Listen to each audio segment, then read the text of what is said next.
in the know, nonstop Vikings talk. It's Purple Daily on Score North and ScoreNorth.com. Purple Daily, presented by Surly Brewing Company. You think you like football?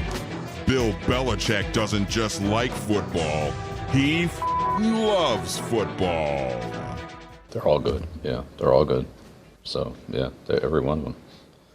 Treadwell, Thielen, Diggs, Rudolph, the backs, quarterback. Take your pick. They're all good. Football!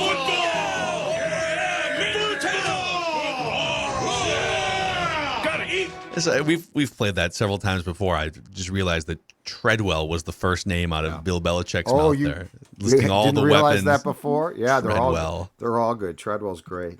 So good. Going to list all the dangerous weapons for the Vikings, and Treadwell is the first word out of your mouth. That's how you know you're diplomatically walking down the middle, trying not to offend opposing teams. They're all good. Every one of them. So good. Yeah. This is Purple Daily, presented by Surly Brewing Company and also TCL, one of the world's best-selling consumer electronics brands. They have a new lineup of award-winning TVs delivering the most entertainment with stunning resolution, all at an affordable cost. Enjoy more of the things you love with TCL. This is Daily Vikings Entertainment. We just want the Vikings to win a Super Bowl before we die. Mackey Judd, our stand-in producer here, doing a great job all week. AJ Fredrickson. And this is a dive into the comment section here. Purple Daily reads the comments every single week. The Score North app is a great place to hit us up for feedback. It's also a place where through the end of June, we are sending 2 people to Miami to see Minnesota versus Miami in Week 6. We'll cover the tickets. We'll cover the expenses of travel. All you have to do to enter is open the Score North app, register, and enter through listener rewards. Let's get to the first comment here from James on YouTube. Judd needs to rank the top 20 Vikings of all time, now that old Macadac has ranked the top 20 current Vikings. You down for that challenge? Yeah, I mean... Should we do that? Should we do it next week? Yeah, can I have 25 spots? Sure. I feel like top 25, because, I mean, there's a lot of great ones. This franchise has just a long list of great players who have all failed to win a championship in purple. But anyway, that's not the point. I like this idea. I love this idea. I'm down for it. And in fact, I also was going to suggest that I supplement your list next week of the top 20 current Vikings with 5 players who weren't on your list who need to be next year.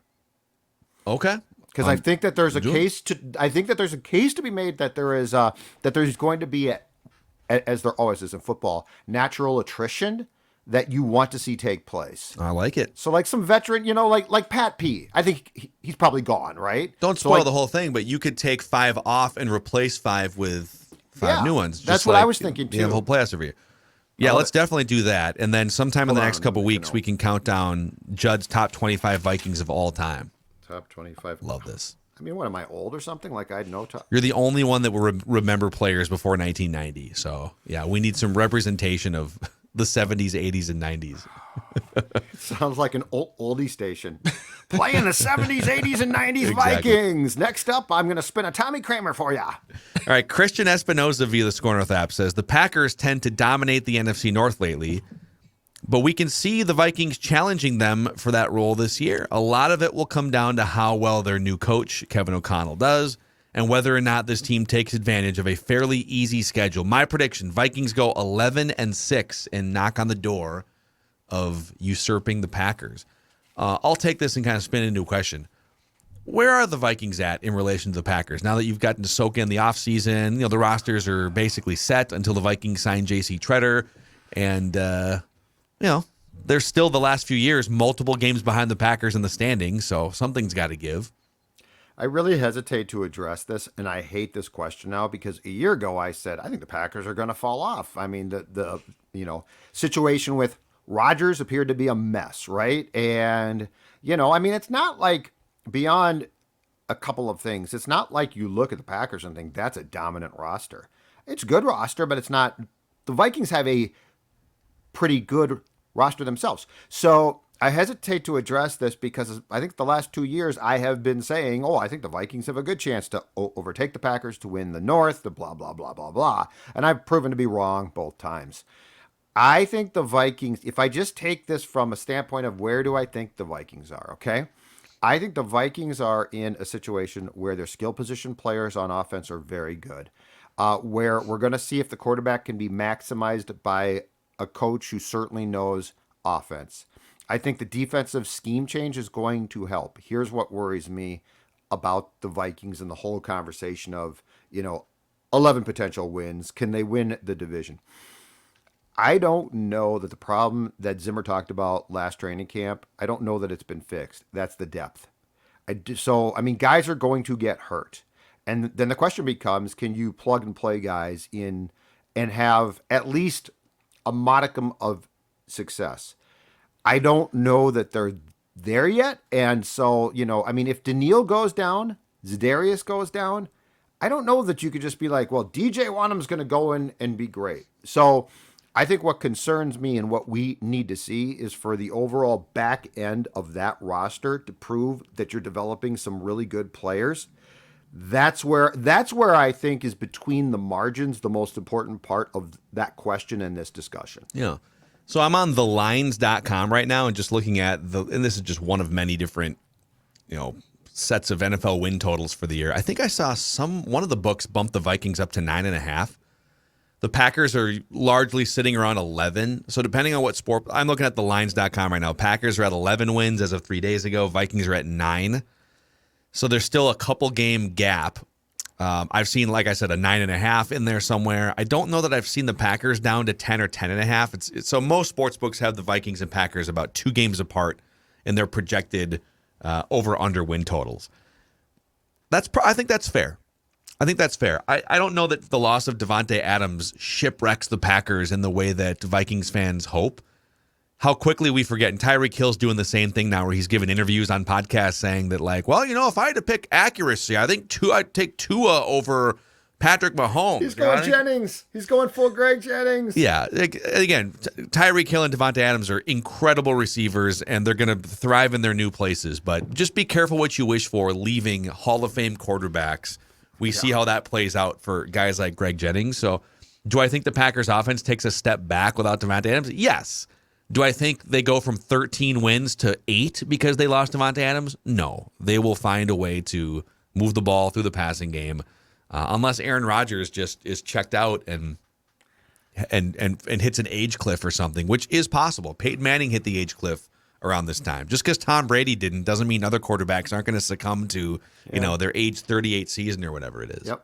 But you are exactly right. The thing up to that Rodgers can do, Brady to a certain point, Favre did, is they literally move on and develop a receiver. Sidney Rice was good. He was not great. Brett Favre made him great. Javon Walker in 2003. Javon Walker was not great. He was good. Favre for a year made him great. So I think we say we think of it because of our quarterback problems here as in, it's Kirk and JJ. But the great quarterbacks say, who's next up and who can I develop into being a great player? Yeah. And that's hard to get your mind around until you see the quarterbacks that can actually do that, because it's difficult, but they make it look simple. Yep. All right, Tim Trail via the Score North app says 2 things need to happen for this Vikings team to make a run. Injuries need to be kept to a minimum.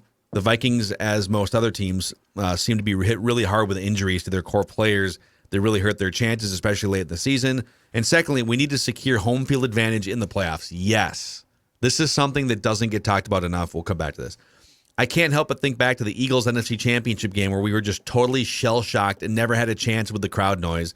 I feel this team could make a good run late in the season with home field in the postseason. Love the show. Would love to hear your thoughts on this. Tim in Virginia. This is something that doesn't get talked about enough. I think we're so conditioned, and hell, teams will sort of put this out there too, that if just get into the tournament and see what happens. If you can just get in and see what happens. Right. Okay, if you actually go back and look at, because the Giants made a run through the road one time in 2007, right? But if you actually look at teams that win the Super Bowl, almost all of them win 11 plus games in the regular season. A lot of them have byes in the first round. Yes. A lot of them play home playoff games throughout. It's not without exceptions, but if your plan is to win 9 or 10 games, sneak in as a wild card team, and then see what happens, you're probably not going to win a Super Bowl more often than not. So getting to that 11, 12, 13 win mark, winning your division, giving yourself a chance to play at least one home playoff game. Ideally, you would finish with 13 wins and get a bye in the first round and then play a home playoff game in the second round. That's the path. The path isn't lining up 4 gauntlet non-home games against great teams. So yes, Tim, I am fully supportive of this goal for the Vikings. And if Kirk is going to do this, okay? So if Kirk Cousins, which he never has, by the way. Right, but let's just say KOC solves the puzzle. If you are going to have Kirk Cousins get you to a Super Bowl, do you really think it's realistic for the ask to be wild card game, road games? No. Because everything, to go back to a conversation that we have certainly had repeatedly about Kirk Cousins, is conditions need to be right. You're far more likely to have conditions right with the first round bye and home games. Mm-hmm. So if you're going to give him a chance and say, okay, Kirk, I believe you can do it, I don't think the best way is wild card, possibly on the road. I mean, look, you know what? Perfect example, the Saints game in 19. I mean, Kirk played, great late throw, Vikings win. What happens, though? It took a lot out of the entire team. Another road game. Another road game in San Francisco, and I always go back to the fact they got their ass kicked. Mm-hmm. They got their ass handed to them physically. And so, the path is definitely a bye and home games. No. John G via the Score North app says, give me one reason why KJ Osborne isn't a top 50 receiver in the NFL. Spoiler, you can't. KJ is very good. He's just overshadowed by 2 Pro Bowlers in Justin Jefferson and Adam Thielen. Your thoughts? What? I feel like he's picking a fight with us here. We all agree he's a good receiver. One, I like him, but 2, he is, as far as we can tell, and always be careful about your expectation here because the guy's good. KJ Osborne last season was slotted in to me perfectly in a role, and good for him. Applause here. He succeeded. But this is the one where it's like, okay, KJ's going to be a free agent and shop his wares because he thinks he can be a top guy now. And guess what? He goes and fails. Don't get haughty about success. If it's Jefferson, that's fine. He's incredible. But if it's Jarius Wright, who I liked and played a very important role and a good role, or if it's KJ, don't get too caught up in, he's top 50 now. Appreciate the fact that he got a role, was good there, and I like him, so I'm not going to fight you about this. That's just how I feel. Mm-hmm.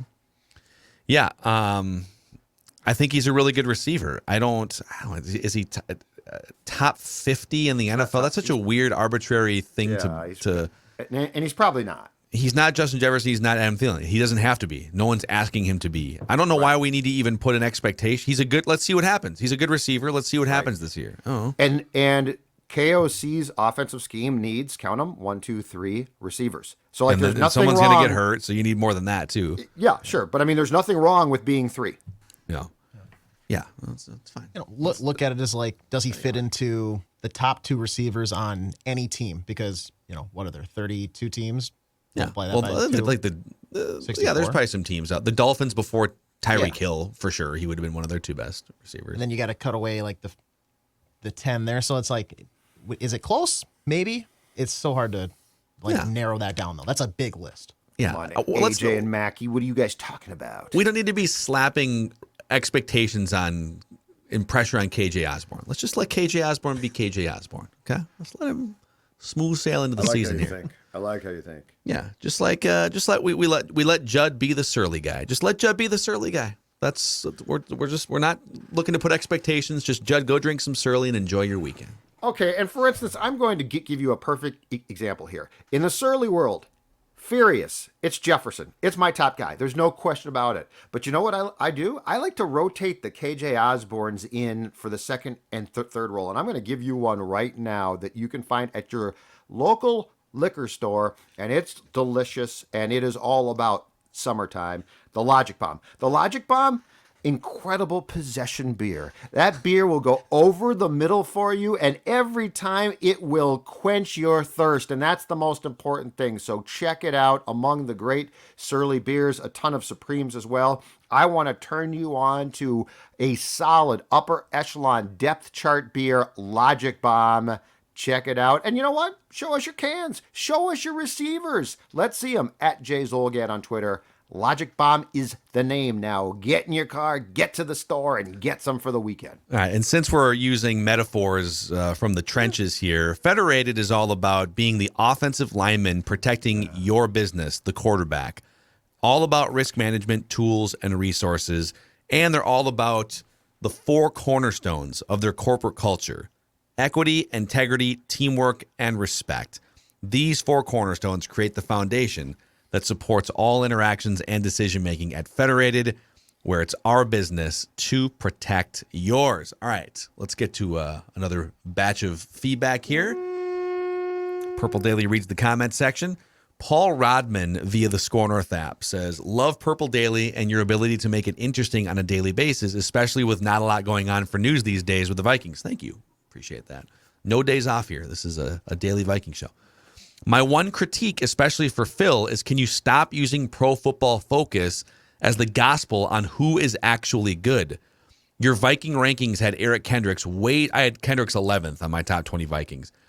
Your rankings had Kendricks way too low because of the analytics. Isn't that the same group that had Kendricks rated as the lowest Vikings player after a game last year when he had 11 tackles and an interception and a TFL? Anyone who watched that game knows that was insane. Does PFF know what defense was called on any given play? Do they know the coverage for the secondary? Do they know the line calls, et cetera, et cetera? So he takes issue with PFF. Here's what I would do. A couple things. I would flip the question around to you, in this case, Paul, and I would say, you think Kendricks is still one of the best linebackers in the NFL. How and why? Some of the interceptions are amazing. He definitely had a lot of tackles last year. But where Pro Football Focus comes in, and I get they're not right about everything. I think they've got Kirk graded too high on some things. So they're not right about everything. Mm-hmm. But PFF is on the payroll of, I think, every single team in the NFL. Every single team in the NFL uses the PFF data to help craft their own decision making. These guys are scouting every detail of every single game. And so when it comes to trench play, guard play, linebacker play, how do I know if Eric Kendricks was 2 beats late on the tackle that he made 6 yards down the field? You see him make a tackle 6 yards down the field, and you say, oh, Eric Kendricks had a tackle. Look at him. He's flying all over the field. PFF might look and say, oh, he was a beat late. That should have been a 2-yard gain, not a 6-yard gain. And so are they right all the time? No. Do I trust them combing through all the games, working with NFL teams to get their systems correct, to grade players generally how they're supposed to be graded? I do. Better than my own eye test watching a game emotionally for 3 hours. I think I know what I'm looking at sometimes, but not as well as someone combing through the detail of every single game. So that's why we bring up PFF stats. I think tackles might be the most useless statistic in sports. Agreed. Rivaling or exceeding pitcher wins. What does a tackle mean? Like just a raw tackle? You don't know. You have no idea. Where was the tackle? I mean, I can get beat. Was it 8 yards down the field? Well, no? and I can be a cornerback and I'm just getting beat left and right. And I have a ton of tackles. Why? Because I'm getting beat left and right. I think tackles, as a raw stat, putting any value on tackles is a complete waste of time. Yep. There needs to be context. Yeah. Well, and linebackers, I know it's going to shock you guys both, have a lot of tackles. But what does it mean? So, yeah, I look, anybody that watched, and this might be fixed, but anyone who watched the Vikings play last year knows that while Kendricks made some nice plays and had some gorgeous picks because he's good at that, and he still remains a good athlete. Mm-hmm. Eric Kendricks was not the Eric Kendricks he had been. I think that is without question. I think, I think anyone who watched the games knows that the Vikings' run defense has been largely a train wreck for the last 2 seasons. Eric Kendricks is a centerpiece of their run defense. So unless you think that this is what people do with Kirk too, well, the Vikings offense led the league in 3 and outs last year. Kirk Cousins is the centerpiece of the Vikings offense. Well, it's not his fault. It's this. Well, okay. It's not all his fault. It's not all Eric Kendricks' fault that the Vikings run defense has been bad, but he is the centerpiece of he's literally the Mike linebacker. Yeah. So you got to put a little blame on him for taking a step back the last couple of years. All right. I've also got fair criticism. I've also got a fair question, I think, because people love to, including teams, publicly go with they don't know what the play call was. How can you grade me when you don't know what the play call is? The fact that you brought up, and it's true, that PFF works for almost, if not every single team, and this would never be acknowledged or released, leads me to wonder how much more they know behind the scenes that they're not telling us that they know. Like when PFF started, they had to guess at stuff for sure. They were guessing. It was like 15 years ago. Yes. But when you're employed by the teams, especially the smart teams, there's a fighting chance that they know far more about the plays than we know that they know. Yep, no, that's fair. Throwing it out there. Yep. Luke Nickel via the Score North app says, hey, found your show the day after the 2021 season ended. Never thought I'd be listening to a daily Vikings podcast all through the offseason, but here we are. I've watched and listened to every episode on YouTube or Apple Podcasts since that day. Really enjoy the show and look forward to listening into the future. That is an awesome message. Thank you, Luke. Yeah. That's kind of our goal here is we just want, there's nothing happening right now. Kevin O'Connell's on vacation. Training camp is a month plus away.